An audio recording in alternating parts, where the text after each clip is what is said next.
Hello guys, I am back with the new video और आज की वीडियो में हम बात करेंगे अगली बाय अनुराग कश्यप। नहीं तुम गलत सुने। अगली अनुराग कश्यप नहीं, अगली बाय अनुराग कश्यप। हाँ, उनकी मूवी है अगली करके। मतलब मैंने ना बहुत सारी मूवीज देखी है अनुराग कश्यप की। नो स्मोकिंग नहीं देखी, ब्लैक फ्राइडे नहीं देखी और ये जो है अगली वो नहीं देखी। तो मेरे को लगता था कि कुछ मिस कर रहा हूँ, क्योंकि और सब तुम्हें पता है क्या सिनेमा बनाता है अनुराग कश्यप भाई। ठीक है, सर होना चाहिए, रोल मिल जाएगा, बट कोई नहीं हम खुद की पिक्चर बना देंगे। बट हाँ, अभी बात करते हैं कि मूवी मेरे को कैसी लगी। पर्सनली मैं एक्सपेक्टेशन के साथ थोड़ी बहुत जो तुम अनुराग कश्यप की मूवी से लेके जाते हो कि हाँ फुल रॉ चीजें रखी होंगी, और मैं जो हीरो है उसको बिल्कुल नहीं जानता था।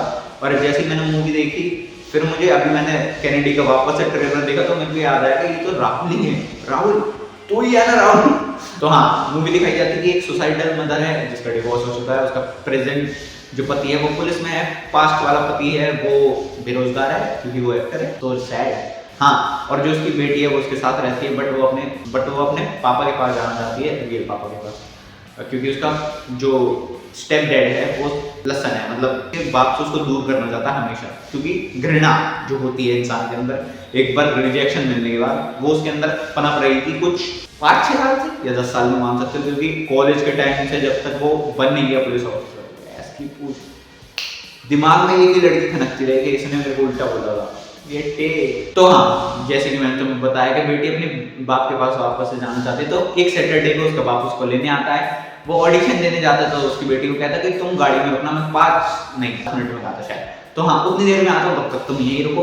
बट जब उसका जो डायरेक्टर है वो ऊपर आकर उसको पूछता है कि और कैसा है, तेरी बेटी कहाँ है, गाड़ी में तो नहीं है। और फिर जब उसको शॉक लगता है वो दोनों भाग के जाते हैं, और फिर इन्वेस्टिगेशन पार्ट या रियल मूवी कह सकते हो वो चालू हो जाती है। और जैसे कि किडनैपिंग हैपन हो चुकी है, बट जो किडनैपर है वो भी पता चल गया। बट तो जो कितनी बड़ी ट्रेजेडी है कि तुमने किडनैपर पकड़ लिया और किडनैपर ने खुद सुसाइड कर ली एक ट्रक के आगे आके कि तुम्हारी मार न देनी पड़ी।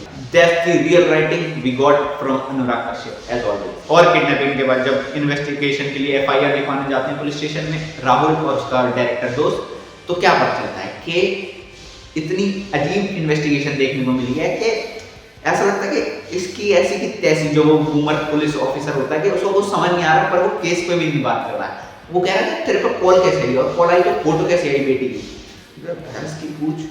उस टाइम तो मैं खुद फ्रस्ट्रेटेड फील होगा। और जो उसकी बैक स्टोरी है उसको सुनकर तो मैं शायद से हंसी आएगी कि अनुराग सर ने क्या ब्रीफ दिया था इस पूरे सीन के लिए। उसमें उन्होंने हर एक्टर को पकड़ा और कहा कि जो दोनों तेरे सामने खड़े हैं वो चूतियां हैं, तो तुझे एज अ दिमाग वाला बंदा काम करना। पर मूवी पर सीन में सिर्फ एक ही चूतिया देख रहा होता है, जो कि तुम्हें पता है, यू नो। और फिर पिक्चर में आने चालू होते हैं रोनित रॉय का कैरेक्टर, जो कि पुलिस ऑफिसर की असली पावर दिखाने की कोशिश करता है सीनियर वाले।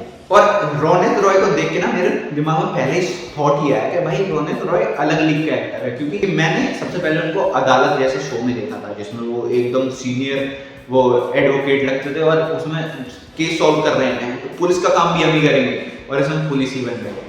वहाँ तो बहुत नरम दिल इंसान था, उनका कैरेक्टर था, क्योंकि बस इन्वेस्टिगेशन करके बैटमैन जैसे सॉल्व कर देता था केस। बट यहाँ वो निकला है जोकर बदला चाहिए फुल इज्जत के साथ। वो कैसे मिलेगी क्या मिलेगी वो उसने प्लान बना रखा है और वो बस चला रहा है। बट एक नरम साइड भी है उसकी, उसे पता है कि मैं कितना भी गंदा इंसान हूँ, पर एक बच्ची के ऊपर वो चीज़ें नहीं आनी चाहिए मेरी गलती की वजह से। मैंने बहुत खराब काम किए हैं, सिर्फ अपनी ईगो को सेटिस्फाई करने के लिए मैंने बहुत लोगों को दुख पहुंचाया, बट बच्ची को नहीं। या कह सकते हो परिवर्तन आ गया उसमें किडनैपिंग के बाद बच्ची। शालिनी का फोन टैप किया जा रहा था और उसमें फंस गया राहुल, क्योंकि उसकी पुरानी बातचीत जो शालिनी से थी, रोनित रॉय की बीवी, प्रेजेंट बीवी से, तो समझ फिर जो फंसा है कि मेरे पास आ जा, वो तो चोमू बंदा है, उसके साथ क्या करेगी, वो तुझे खुश नहीं रख पाएगी वो। और कुछ सीन ना इतने नॉइजी रिकॉर्ड ही करे गए हैं, वो मैं समझता हूँ कि अनुराग कश्यप ने सोचा होगा कि बिल्कुल ग्राउंडेड रॉ फील देनी है तो नॉइज डाल दो, बट नहीं, बहुत ज्यादा नॉइज थी कुछ सीन में, मेरे को समझ ही नहीं आ रहा था। सोचो मैं फुल वॉल्यूम करके बैठा हूँ तब भी नहीं समझ आ रहा। और मूवी का नाम जस्टिफाई करता है, क्योंकि जो ये गेम है भाग दौड़ चल रही है दोनों कैरेक्टर के बीच में, वो अगली से अगली होती जा रही है, क्योंकि उसने उसको पकड़ के रख लिया और फिर वो दोनों लड़ते रहते हैं। और जो मेन मुद्दा है उससे तुम्हें समझ आता है कि स्टोरी भटक चुकी है, बट तुम्हें अब मजा आने लग गया उन दोनों की बहस, लड़ाई और अगली कैरेक्टर्स पोर्ट्रेयल जो वो करे जा रहे हैं उसमें। और भाई ये कौन सी पुलिस है जो न्यूज में जाने की धमकी देती है दूसरे कैरेक्टर को जो सामने वाला होता है। और मूवी देखते देखते मेरे को एक चीज समझ आई, तो मैं उसको एक तकिया कलाम में रिफ्रेज करना चाहूंगा कि दोस्त और बंदी मिले 1000 पर उनमें से एक भी ना मिले चिनार। क्योंकि तुम्हें समझ आ जाएगा मैंने ये क्यों बोला है। और क्योंकि इसमें जो डायरेक्टर का कैरेक्टर है, जो राहुल का दोस्त है, उसका एक सीन है जो कि बहुत ही आउट ऑफ प्रपोर्शन जाता है राहुल के लिए, उस कैरेक्टर के लिए, तुम्हें समझ आएगा। और मूवी में ना तुम्हें समझ आता है कि ये खेल अगली इसलिए भी है क्योंकि किसी को उस बच्ची से फर्क नहीं पड़ रहा जो किडनैप हो चुकी है, सब अपना प्रॉफिट सोच रहे हैं। जब भी फिरौती भी मांगी जा रही है तो सोचो शालिनी को कॉल आया 50 का, उसने ऊपर अपने बाप को बोला 65 चाहिए,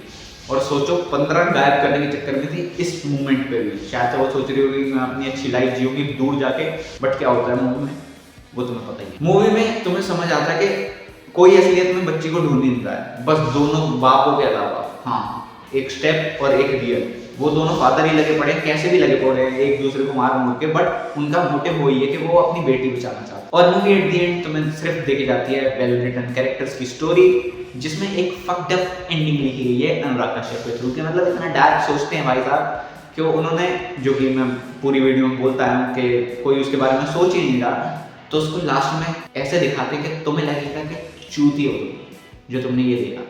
तो हाँ, मुझे ऐसा फील आया कि क्या ही एडिटिंग थी। मतलब हाँ, इस पे सब नहीं है मेरे पास, सब नहीं है बिल्कुल, सब ठीक है, तो शब्द नहीं मेरे पे इसके लिए। तो हाँ, मिलता हूँ अगली वीडियो में, क्योंकि एक बहुत अच्छी मूवी यूट्यूब पे फ्री पे में मिल रही है। अगर तुम्हें देखनी हो, अनुराग कश्यप का बना काम अच्छा ही होता है।